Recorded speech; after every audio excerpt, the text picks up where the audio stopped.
Dari mana itu 10M? Capek sebenarnya, serius. Capek sebenarnya ya. Udahlah ya, udah. Soroti masalah Farel Prayoga dengan keluarga, Komnas Anak siap beri perlindungan ke sang penyanyi. Penyanyi cilik Farel Prayoga tengah menjadi sorotan buntut berkonflik dengan keluarganya sendiri. Masalah ini mencuat berawal dari cerita Farel Prayoga dalam sebuah podcast YouTube. Di balik kesuksesannya, ternyata penyanyi berusia 15 tahun itu menyimpan berbagai permasalahan hingga merasa dimanfaatkan oleh keluarga sendiri.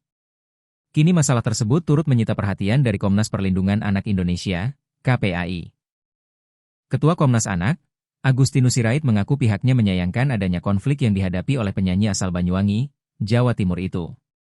Untuk laporan kami udah terima ya, yang pasti sih kita tidak menginginkan ini terjadi yang berkepanjangan dari anak ke orang tua, ujar Agustinus, dikutip dari YouTube Reben Entertainment, Selasa, 6 Januari 2026.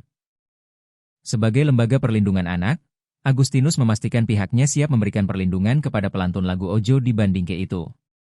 Ia pun menyayangkan permasalahan Farel tersebut viral hingga menjadi konsumsi publik.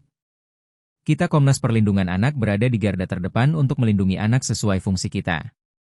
Walaupun harapan kami sebetulnya ini tidak boleh terjadi hubungan anak dan orang tua apalagi sampai ke berita viral ya, ucapnya. Untuk tindak lanjut, pihak Komnas Anak bakal memanggil orang tua dari Farel.